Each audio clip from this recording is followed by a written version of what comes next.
E hoje a nossa aula é de anatomia, cinesiologia e biomecânica da cintura escapular. Essa aula ela tem o objetivo de capacitar vocês a compreenderem anatomia, cinesiologia e biomecânica, abordando as estruturas ósseas, ligamentares, musculares, inervação e funcionamento biomecânico. Ou seja, tudo que envolve anatomia e cinesiologia da cintura escapular, a gente vai entender agora. Então, na parte da anatomia, a gente vai ver os ossos, as articulações, músculos, inervações. E na cinesiologia, toda a ação muscular e análise de movimento. E a importância de estudar a cintura escapular, nessa funcionalidade do membro superior, a gente precisa lembrar que ela é a base para os movimentos do membro superior, conectando aí ele ao esqueleto axial. E permite também grande amplitude de movimento, sendo essencial para funções como alcançar, levantar, empurrar, tudo que a gente usa, as mãos, o membro superior, parte da cintura escapular. E a mobilidade e estabilidade dessa região, ela afeta diretamente a eficiência dos movimentos do ombro, do cotovelo e da mão. E aí a gente já puxa para essa relação de estabilidade e mobilidade, A cintura escapular, ela possui alta mobilidade devido a essa movimentação da escápula. No entanto, ela exige que essa mobilidade seja estabilizada de forma ativa pelos músculos, como de forma passiva por ligamentos e cápsulas articulares. E esse equilíbrio entre mobilidade e estabilidade, ele é fundamental para evitar lesões, como instabilidades, impacto subacromial e disfunções no ritmo escapulohumeral, que a gente vai ver mais adiante. E aí, entrando na parte da anatomia, na parte óssea, a gente tem a clavícula, que ela atua como uma ponte entre o esqueleto axial e o membro superior e auxilia nessa estabilidade e mobilidade do ombro. E a escápula, que ela possui a cavidade glenoide, que é o ponto de articulação com o húmero, e serve como base para a movimentação do ombro e a origem de diversos músculos. Na clavícula, a gente tem a extremidade external, a extremidade acromial, o corpo da clavícula, a impressão do ligamento costoclavicular e o tubérculo conoide. São pontos ali de fixação, de ligamentos e músculos. Já na escápula, na parte óssea, a gente dá ênfase para as estruturas como a espinha da escápula, o acrômio, o processo coracoide, a cavidade glenoidal, o tubérculo supraglenoidal, o tubérculo infraglenoidal, o bordo medial, o bordo lateral e os ângulos superior, inferior e lateral da escápula, além da fossa supraespinhal, fossa infraespinhal e a fossa subescapular. Vocês vão ver aqui no slide, que entre parênteses tem também o ponto de cada fixação do muscular e ligamentar que tem aí na escápula. Então, de forma mais didática, eu listei para vocês quais são as estruturas importantes que a gente precisa aí memorizar. E as articulações da escápula, a gente começa entrando na articulação externo-clavicular, que é uma articulação verdadeira, e ela é a única fixação real entre o tronco e o membro superior. Ela é a base de fixação para a escápula. E ela é fornecida por um disco interarticular. Ela possui uma cápsula articular e mais 4 ligamentos que estabilizam essa articulação, que é o anterior, o posterior, o superior e o inferior, além do ligamento costoclavicular. E ocorre movimentos de elevação de 30 a 45 graus, o movimento de depressão de 5 a 10 graus, anteriorização, que seria a protração, de 15 graus, e posteriorização, que é a retração de 15 graus, além da rotação de 30 a 50 graus. Já a articulação acromioclavicular é uma articulação verdadeira, que une a clavícula à escápula e ocorre por movimentos de deslizamento. Ela é estabilizada pelo ligamento acromioclavicular e pelo ligamento córacoclavicular. A principal função dessa articulação é a manutenção das relações entre a clavícula e a escápula durante a elevação do membro superior. Já a articulação escápulo-torácica, ela não é uma articulação anatômica verdadeira, ou seja, ela não possui um tecido fibroso, cartilaginoso ou sinovial. Não ocorre o contato ósseo, O espaço ali ele é preenchido por músculo, a gente vai ver mais na frente. E todos os movimentos da cintura escapular, eles são descritos em relação à escápula. A clavícula ela não se move de forma independente, E esses movimentos ele acontecem por deslizamento. E quais são esses movimentos da escápula, A escápula ela faz a elevação, que é quando ela se movimenta para cima, faz a depressão, que é quando a escápula se movimenta para baixo. Ela faz uma adução, quando a gente aproxima essa escápula da coluna vertebral, e uma abdução, quando essa escápula se afasta da coluna vertebral. Além disso, ela faz os movimentos de rotação superior. em relação à cavidade glenoide. Então, o centro de rotação da escápula, ele é cerca de 60 graus e é dentro da própria escápula. Então, quando essa cavidade glenoide ela roda para cima, a gente diz que ela está fazendo uma rotação superior. E quando ela roda para baixo, a gente diz que é uma rotação inferior.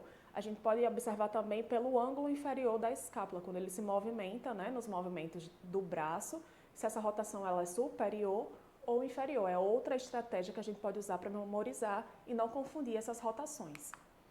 E aí já quais são os músculos, né, que atuam nessa escápula?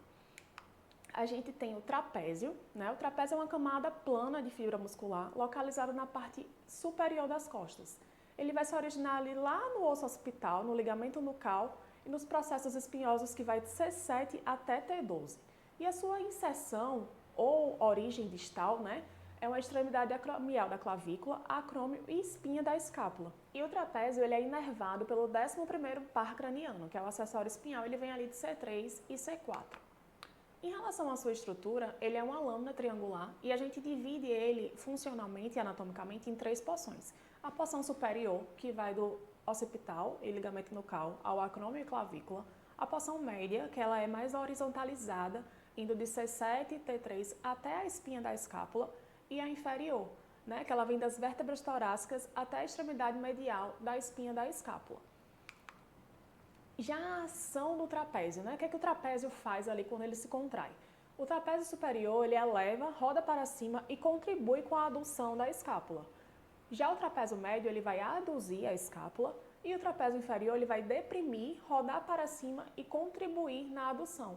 Se vocês verem esses desenhos que estão aqui no canto da tela, né? Vocês conseguem ver a disposição das fibras e conseguem pensar assim, se eu encurtar, se essas fibras encurtarem, o que é que vai acontecer com a minha escápula? Então fica mais fácil de visualizar quando você vê a ação da fibra muscular, a direção da fibra e conseguir raciocinar, né, o que é que vai acontecer com essa minha escápula, qual movimento vai acontecer ali. Então é uma das estratégias que dá pra gente usar quando a gente vai falar da ação muscular de cada músculo, é tentar imaginar a disposição muscular, né, e aí quando ela encurtar, o que é que vai estar acontecendo quando as minhas estruturas ósseas, né, se elas vão para cima, para baixo, para o lado, para o outro, fica mais fácil de visualizar.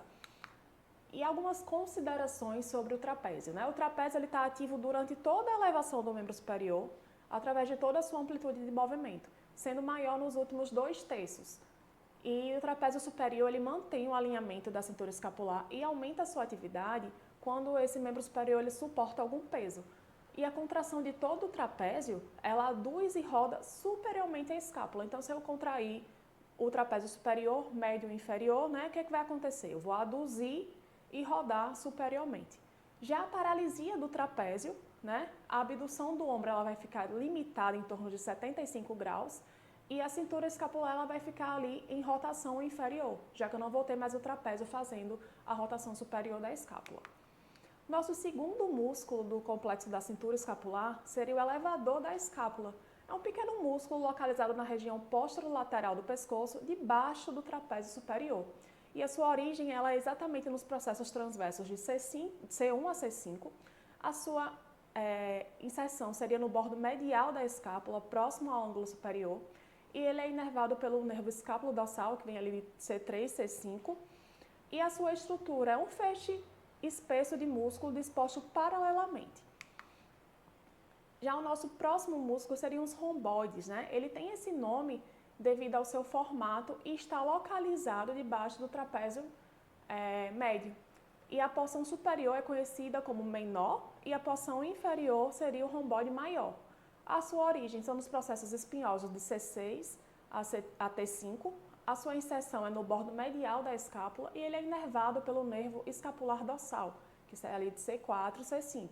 E as suas estruturas, as fibras são paralelas, orientadas diagonalmente para baixo e para o lado, desde a sua origem até a sua inserção. O que é que o romboide faz, né? Ele aduz a escápula, fazendo isso de forma mais intensa no ângulo inferior, que é a sua porção mais potente, né, que tem um ventre muscular maior, tornando o rotador inferior. E ele também é um acessório da elevação.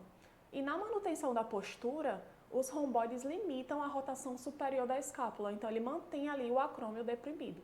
Geralmente, esses movimentos são acompanhados de adução e extensão do ombro quando tem uma resistência. Nosso próximo músculo seria o serrátil anterior. E o serrátil ele tem esse nome por causa do seu aspecto mesmo serrilhado ali no bordo anterior. E ele encontra-se logo abaixo da pele, abaixo da axila, e é um dos músculos mais importantes da cintura escapular. A sua origem é a superfície externa das primeiras 8 ou 9 costelas, na parte lateral do tórax, e a sua inserção é ao longo do bordo medial da escápula. E o nervo é o nervo torácico longo, que vem ali de C5 a C7. O serrátil anterior ele é motor primário da abdução e rotação superior da escápula. E a perda do serrátil tem pouco efeito na postura, mas ela impede a elevação do membro superior além de 100 graus. E na paralisia do serrátil anterior, o bordo medial da escápula ele se projeta para trás, que é aquela famosa escápula alada. A gente vai falar um pouco disso nas aulas de ortopedia. E sempre que o indivíduo eleva o membro superior para frente, o serrátil anterior ele se contrai, já a partir de 20 a 40 graus de elevação. Tá vendo como ele é um músculo muito importante para a estabilização dessa cintura escapular nos movimentos do membro superior? E aí o nosso próximo músculo seria o peitoral menor, que é um músculo pequeno localizado na parte anterior da porção superior do tórax, que é coberto pelo peitoral maior. A sua origem é na superfície externa da segunda à quinta costela. A extremidade é inserida na extremidade do processo coracoide e é inervado pelo nervo peitoral medial, que é ali de C7 até T1. E em relação à sua estrutura, é um grupo de fibras quase paralelas que convergem para unir um único tendão. O peitoral menor, ele faz a rotação com a depressão inferior da escápula. Quando a cintura escapular está fixa, esse músculo ele eleva o gradil costal, ou seja, ele além disso assessora a inspiração forçada, né? E o peitoral menor, juntamente com o trapézio inferior, impede o deslocamento dessa cintura escapular para cima quando o membro superior exerce uma pressão para baixo contra a resistência. Ou seja, principalmente ali na resistência de uma muleta, por exemplo. Então, ele que impede que o membro faça essa pressão para cima. Já o nosso próximo músculo seria o subclávio, que é o menor de todos os músculos que agem na cintura escapular e ele é localizado abaixo da clavícula. Ele se origina ali na superfície superior da primeira costela e vai até a superfície inferior da clavícula e é inervado pelo plexo braquial ali em relação a C5, C6. As fibras elas se abrem em leque desde o pequeno tendão de origem até a sua seção mais ampla. E a sua ação tem um torque insignificante, né? Como ele tem um ventre muscular pequeno, ele é apenas o estabilizador da articulação externo-clavicular, reforçando ali as funções dos ligamentos. E agora, em relação à análise cinesiológica, né? A gente viu tudo que os músculos podem fazer de movimentação, agora a gente vai inverter esse raciocínio, a gente vai ver o movimento e vai entender qual músculo que está sendo ativado, né? Durante determinado movimento.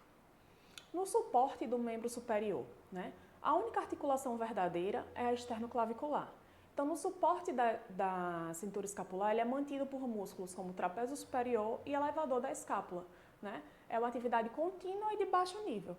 Essa atividade ela vai aumentando conforme for exigindo cargas no membros superiores. E aí o supraespinhoso, que a gente vai ver na aula de ombro, também participa desse suporte. Já na elevação da cintura escapular, o trapézio superior ele é o principal responsável pelo movimento. E a paralisia do trapézio superior não impossibilita o movimento, porque a gente vai ter a ação do elevador da escápula e ainda dos romboides. Na depressão da cintura escapular, em repouso, o próprio peso do membro, ele deprime a cintura escapular. Mas aí pode envolver movimento forçado para baixo, né, em relação ao tronco, ou movimento forçado do tronco para cima em relação ao braço, que é aquilo que a gente comentou sobre as muletas. E aí a escápula ela tende a rodar inferiormente e aduzir. Então, envolve aí as ações de quem? Do peitoral menor e do trapézio inferior. Já na abdução, que seria a protração da cintura escapular, ela é realizada pelo serrátil anterior. E a porção inferior do serrátil anterior encontra-se mais ativa durante a realização desse movimento. E aí a paralisia desse músculo revela aquele sinal que a gente falou da escápula alada.